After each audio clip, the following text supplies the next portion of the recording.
আপনারা যারা দেশের ব্যাংকিং খাতের খবরাখবর রাখেন তারা নিশ্চয়ই জানেন যে আমাদের শরিয়া ভিত্তিক ইসলামী ব্যাংকগুলোর উপর দিয়ে গত কিছুদিন ধরে কি এক বিশাল ঝড় বয়ে যাচ্ছে। আজ আমি দেশের শীর্ষস্থানীয় ৬টি ইসলামী ব্যাংকের সাম্প্রতিক এক বিশাল ঘটনা প্রবাহ, গণছাঁটাই, নিয়োগ বাণিজ্য এবং বাংলাদেশ ব্যাংকের সর্বশেষ এবং অত্যন্ত কঠোর পদক্ষেপ নিয়ে একেবারে আপডেট নিউজ আপনাদের সামনে বিস্তারিতভাবে বিশ্লেষণ করব। তবে মূল আলোচনায় যাওয়ার আগে আপনাদের একটি কথা বলে রাখি, আজকের এই ভিডিওটি একদম শেষ পর্যন্ত মনোযোগ দিয়ে শুনবেন, কারণ ভিডিওর একেবারে শেষে আমি আপনাদের এমন কিছু গোপন এবং গুরুত্বপূর্ণ তথ্য দেব যা আপনারা পূর্বে কখনোই কল্পনাই করেন নাই। এই তথ্যগুলো জানলে পুরো ব্যাংকিং খাতের নেপথ্যের অনেক অজানা কাহিনী আপনাদের কাছে পরিষ্কার হয়ে যাবে, তাই না টেনে পুরো ভিডিওটি শোনার অনুরোধ রইল। দর্শক, দেশের আর্থিক খাতের অন্যতম বড় স্তম্ভ হচ্ছে শরিয়া ভিত্তিক ইসলামী ব্যাংকগুলো। সাধারণ মানুষের বিশাল আস্থার জায়গা এই ব্যাংকগুলো। কিন্তু সম্প্রতি এই ব্যাংকগুলোকে কেন্দ্র করে এমন কিছু ঘটনা ঘটেছে যা পুরো দেশ জুড়ে ব্যাপক আলোচনার জন্ম দিয়েছে। পরিস্থিতি এতটাই জটিল আকার ধারণ করেছে যে শেষ পর্যন্ত বাংলাদেশ ব্যাংকে সরাসরি এবং কঠোরভাবে হস্তক্ষেপ করতে হয়েছে। দেশের শরিয়া ভিত্তিক ৬টি বেসরকারি ইসলামী ব্যাংকে বিতর্কিত নিয়োগ এবং সাম্প্রতিক সময়ে ঘটে যাওয়া এক বিশাল পরিসরের ছাঁটাইয়ের ঘটনা গভীরভাবে খতিয়ে দেখতে বাংলাদেশ ব্যাংক একটি উচ্চ পর্যায়ের তদন্ত কমিটি গঠন করেছে। এটি কোনো সাধারণ কমিটি নয়, খোদ কেন্দ্রীয় ব্যাংকের একজন অভিজ্ঞ নির্বাহী পরিচালকের নেতৃত্বে ৭ সদস্যের এই শক্তিশালী তদন্ত কমিটি ইতিমধ্যে তাদের কাজ পুরোদমে শুরু করে দিয়েছে। আপনাদের নিশ্চয়ই জানতে ইচ্ছে করছে কোন সেই ৬টি ব্যাংক যাদের নিয়ে এত বড় তদন্ত শুরু হলো। তদন্তের আওতায় থাকা এই ব্যাংকগুলো হলো ইসলামী ব্যাংক বাংলাদেশ পিএলসি, সোশ্যাল ইসলামী ব্যাংক, ফার্স্ট সিকিউরিটি ইসলামী ব্যাংক, আল আরাফা ইসলামী ব্যাংক, ইউনিয়ন ব্যাংক এবং গ্লোবাল ইসলামী ব্যাংক। দেশের ইসলামী ব্যাংকিংয়ের বিশাল একটি অংশ নিয়ন্ত্রণ করে এই ৬টি প্রতিষ্ঠান, আর এখানেই ঘটেছে হাজার হাজার কর্মীর নিয়োগ এবং ছাঁটাইয়ের এক নজিরবিহীন ঘটনা। বাংলাদেশ ব্যাংকের গঠন করা এই ৭ সদস্যের উচ্চ পর্যায়ের কমিটি মূলত দুটি অত্যন্ত গুরুত্বপূর্ণ এবং স্পর্শকাতর বিষয় খুব গভীরভাবে পর্যালোচনা করবে। আসুন আমরা সেই বিষয় দুটি নিয়ে একটু বিস্তারিত আলোচনা করি। প্রথমত, এই কমিটি ২০১৭ সাল থেকে শুরু করে ২০২৪ সালের ৫ আগস্ট পর্যন্ত দীর্ঘ এই সময়কালের নিয়োগ প্রক্রিয়াগুলো আতশি কাচের নিচে ফেলে পরীক্ষা করবে। আপনারা জানেন, এই সময়টাতে দেশের ব্যাংকিং খাতে এসালাম গ্রুপের ব্যাপক প্রভাব ছিল। অভিযোগ উঠেছে যে এসালাম গ্রুপের এই প্রভাবাধীন সময়ে ব্যাংকগুলোতে যথাযথ নিয়োগ প্রক্রিয়া বা নিয়মকানুন অনুসরণ না করেই হাজার হাজার জনবল নিয়োগ দেওয়া হয়েছিল। পত্রপত্রিকায় এবং বিভিন্ন মাধ্যমে আমরা দেখেছি যোগ্যতা বা মেধার চেয়ে প্রভাব খাটিয়ে নিয়োগ পাওয়ার অভিযোগ ছিল বিস্তর।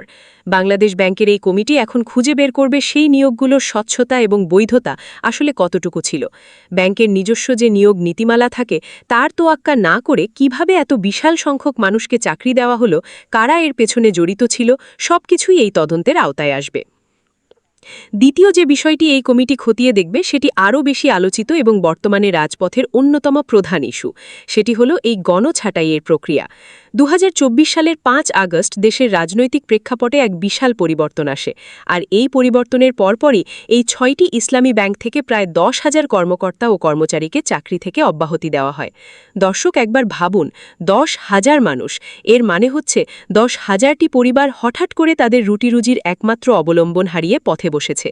তদন্ত কমিটি এখন অত্যন্ত কঠোরভাবে বিশ্লেষণ করবে যে এই বিশাল সংখ্যক মানুষকে যেভাবে চাকরি থেকে অব্যাহতি দেওয়া হয়েছে তা দেশের প্রচলিত শ্রম আইন, ব্যাংকিং নিয়মকানুন এবং প্রাতিষ্ঠানিক নীতিমালা অনুযায়ী হয়েছে কিনা। কাউকে চাকরি থেকে বাদ দিতে হলে যে নির্দিষ্ট আইনি প্রক্রিয়া মানতে হয় সেটি আদৌ মানা হয়েছে কিনা তা গভীরভাবে যাচাই করে দেখবে এই কমিটি। এবার আসুন দেখি যাদের চাকরি চলে গেছে তারা কি বলছেন। চাকরিচ্যুত এই কর্মীদের অভিযোগ অত্যন্ত স্পষ্ট এবং গুরুতর। তাদের দাবি কোনো ধরনের পূর্ব নোটিশ ছাড়াই সম্পূর্ণ বেআইনিভাবে তাদের চাকরি থেকে বাদ দেওয়া হয়েছে। চাকরিচ্যুত করার আগে তাদের কোনো যৌক্তিক কারণও দেখানো হয়নি বা আত্মপক্ষ সমর্থনের কোনো সুযোগ দেওয়া হয়নি। বছরের পর বছর ধরে তারা ব্যাংকে সেবা দিয়ে আসছিলেন, কিন্তু হঠাৎ করেই একদিন তাদের বলা হলো কাল থেকে আর অফিসে আসতে হবে না। এই অবিচারের প্রতিবাদে তারা দীর্ঘদিন ধরেই সোচ্চার রয়েছেন। নিজেদের হারানো চাকরি ফিরে পাওয়ার দাবিতে এবং পুনর্বহালের আশায় তারা গত ১৯ এপ্রিল মতিঝিলে বাংলাদেশ ব্যাংকের সামনে এক বিশাল মানববন্ধন কর্মসূচি পালন করেন। সেখানে তারা তাদের দুর্দশার কথা তুলে ধরেন এবং কেন্দ্রীয় ব্যাংকের গভর্নরের কাছে ন্যায় বিচারের আকুতি জানান। তাদের দাবি একটাই, এই অন্যায় ছাঁটাই বাতিল করে অবিলম্বে তাদের স্ব পদে পুনর্বহাল করতে হবে। কিন্তু মুদ্রার তো দুটো পিঠ থাকে। এবার আসুন আমরা ব্যাংক কর্তৃপক্ষের বক্তব্যগুলো বিশ্লেষণ করি। ব্যাংকগুলোর বর্তমান পরিচালনা পর্ষদ এবং কর্তৃপক্ষের দাবি কিন্তু সম্পূর্ণ ভিন্ন। সংশ্লিষ্ট এই 6টি ব্যাংকের পক্ষ থেকে অত্যন্ত জোরালোভাবে দাবি করা হয়েছে যে তারা কোনো অন্যায় বা বেআইনি কাজ করেননি। তারা বলছেন, অতীতে অযোগ্য এবং অনিয়মের মাধ্যমে যারা নিয়োগ পেয়েছিলেন, শুধুমাত্র তাদেরকেই সুনির্দিষ্ট যাচাই বাছাইয়ের ভিত্তিতে অপসারণ করা হয়েছে। ব্যাংক কর্তৃপক্ষের ভাষ্যমতে, ব্যাংকিং খাতকে কলুষমুক্ত করতে এবং গ্রাহকদের আমানতের সুরক্ষা নিশ্চিত করতে এই শুদ্ধি অভিযানের কোনো বিকল্প ছিল না। সবচেয়ে চাঞ্চল্যকর বিষয় হল, ব্যাংকগুলোর দাবি অনুযায়ী এই বাদ পড়া কর্মীদের মধ্যে একটি বড় অংশেরই নাকি শিক্ষাগত যোগ্যতার ভুয়া সনদ ছিল, অর্থাৎ তারা জাল সার্টিফিকেট দিয়ে চাকরি নিয়েছিলেন। শুধু তাই নয়, ব্যাংক কর্তৃপক্ষের মতে ব্যাংকিংয়ের মতো একটি সংবেদনশীল এবং দক্ষতা নির্ভর পেশায় কাজ করার জন্য যে ন্যূনতম জ্ঞান এবং দক্ষতা প্রয়োজন তা অনেকেরই ছিল না। ব্যাংকের অভ্যন্তরীণ ন্যূনতম দক্ষতা পরীক্ষায় যারা চরমভাবে ব্যর্থ হয়েছেন, মূলত তাদেরকেই বেশি সংখ্যায় চাকরি থেকে বাদ দেওয়া হয়েছে বলে ব্যাংকগুলোর পক্ষ থেকে জানানো হয়েছে। অর্থাৎ ব্যাংকগুলো বোঝাতে চাইছে তারা যোগ্য কাউকে বাদ দেয়নি, বরং যারা জালিয়াতি বা অনিয়মের মাধ্যমে নিয়োগ পাওয়া অযোগ্য হয়েও প্রভাব খাটিয়ে সিস্টেমে ঢুকে পড়েছিল তাদেরকে বের করে দেওয়া হয়েছে। এখন একদিকে চাকরিযুক্ত কর্মীদের দাবি তাদের প্রতি চরম অন্যায় হয়েছে আর কোনো নিয়ম মানা হয়নি, অন্যদিকে ব্যাংক কর্তৃপক্ষের দাবি তারা জালিয়াতি এবং অনিয়মের বিরুদ্ধে ব্যবস্থা নিয়েছেন। দুই পক্ষের এই বিপরীতমুখী দাবির কারণেই পরিস্থিতি একটি জটিল রূপ ধারণ করেছে। আর ঠিক এই কারণেই বাংলাদেশ ব্যাংকের তদন্ত কমিটির ভূমিকা এখানে সবচেয়ে বেশি গুরুত্বপূর্ণ। বাংলাদেশ ব্যাংকের পক্ষ থেকে এই 7 সদস্যের তদন্ত কমিটিকে আগামী কয়েক সপ্তাহের মধ্যে তাদের বিস্তারিত এবং চূড়ান্ত প্রতিবেদন জমা দেওয়ার জন্য কড়া নির্দেশ দেওয়া হয়েছে। এই প্রতিবেদনটি হবে দেশের ব্যাংকিং ইতিহাসের অন্যতম একটি গুরুত্বপূর্ণ দলিল, কারণ এই প্রতিবেদনে কমিটি তাদের নিরপেক্ষ তদন্তের মাধ্যমে আসল সত্যটি তুলে আনবে। তারা জানাবে আসলেই কি নিয়োগে দুর্নীতি হয়েছিল, আর ছাঁটাইয়ের প্রক্রিয়াটি কি শতভাগ আইনি ছিল। এই তদন্ত প্রতিবেদনের উপর ভিত্তি করেই এবং কমিটির দেওয়া সুপারিশ অনুযায়ী পরবর্তী চূড়ান্ত সিদ্ধান্ত গ্রহণ করা হবে। সেই সিদ্ধান্তের উপরই নির্ভর করছে এই 10,000 মানুষের ভবিষ্যৎ। তদন্তে যদি প্রমাণিত হয় যে ছাঁটাই প্রক্রিয়া বেআইনি ছিল, তাহলে হয়তো ছাঁটাই হওয়া এই কর্মীদের আবারও তাদের চাকরিকে পুনর্বহাল করা হবে। আর যদি প্রমাণিত হয় যে ব্যাংক কর্তৃপক্ষের দাবি সঠিক এবং এরা আসলেই ভুয়া সনদধারী বা অনিয়মের মাধ্যমে নিয়োগ পাওয়া অযোগ্য কর্মী, তাহলে তাদের অব্যাহতিই বহাল থাকবে এবং তারা আর কখনোই ব্যাংকে ফিরতে পারবেন না। আগামী কয়েক সপ্তাহ তাই এই 10,000 পরিবার এবং পুরো ব্যাংকিং খাতের জন্যই চরম উৎকণ্ঠার একটি সময়। দর্শক, আমি ভিডিওর শুরুতে বলেছিলাম যে আজ একেবারে শেষে আমি আপনাদের এমন কিছু গোপন এবং গুরুত্বপূর্ণ তথ্য দেব যা আপনারা পূর্বে কখনোই কল্পনাই করেন নাই। এখন আমি সেই বিষয়টি আপনাদের সামনে উন্মোচন করতে যাচ্ছি। এতক্ষণ আপনারা যা শুনলেন তা হলো ঘটনার দৃশ্যমান অংশ, কিন্তু এর পেছনে লুকিয়ে আছে ব্যাংকিং খাতের এক বিশাল অন্ধকার জগৎ।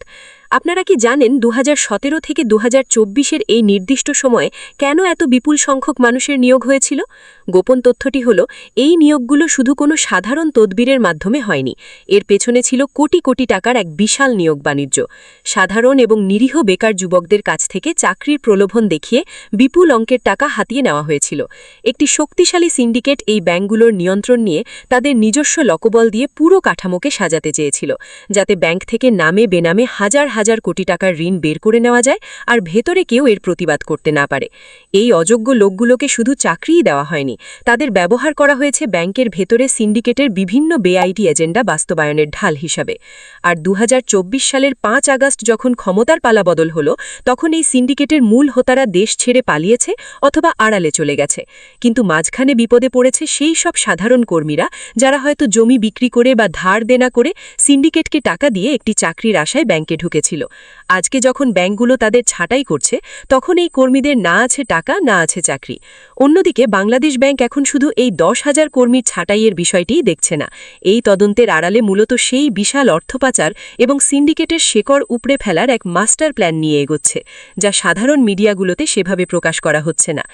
এই ছাঁটাই হওয়া কর্মীদের মধ্যে এমন অনেকেই আছেন যারা হয়তো জানেন কোন ফাইলের মাধ্যমে কিভাবে হাজার হাজার কোটি টাকা লোপাট হয়েছে, তাই তাদের মুখ বন্ধ রাখতে বা তাদের সরিয়ে দিতেও এই ছাঁটাই প্রক্রিয়ার সুযোগ নেওয়া হতে পারে বলে অনেক বিশ্লেষক মনে করছেন।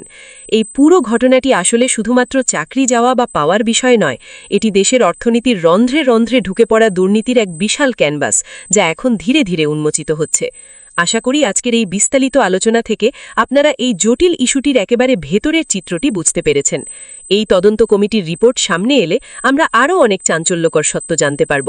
আপনাদের কি মনে হয় এই ছাঁটাই হওয়া 10,000 কর্মীর কি চাকরি ফিরে পাওয়া উচিত নাকি ব্যাংকের দাবি অনুযায়ী অযোগ্যদের বের করে দেওয়াই সঠিক সিদ্ধান্ত আপনাদের মূল্যবান মতামত অবশ্যই ভিডিওর নিচে কমেন্ট করে আমাকে জানাবেন ভিডিওটি যদি আপনাদের কাছে তথ্যবহুল এবং গুরুত্বপূর্ণ মনে হয় তাহলে অবশ্যই একটি লাইক দেবেন এবং অন্যদের সচেতন করতে ভিডিওটি প্রচুর পরিমাণে শেয়ার করবেন আর ব্যাংকিং খাত অর্থনীতি এবং দেশের সব শেষ খবর এবং সত্য খবরগুলো সবার আগে বিশ্লেষণ সহ জানতে আমার চ্যানেলটি সাবস্ক্রাইব করে পাশের বেল আইকনটি বাজিয়ে রাখতে ভুলবেন না আপনাদের সচেতনতা এবং সমর্থনই আমার এই চ্যানেল এগিয়ে নেওয়ার মূল শক্তি আজ এখানেই শেষ করছি সবাই ভালো থাকবেন সুস্থ থাকবেন এবং নিজের আর্থিক সুরক্ষার বিষয়ে সবসময় সচেতন থাকবেন ধন্যবাদ সবাইকে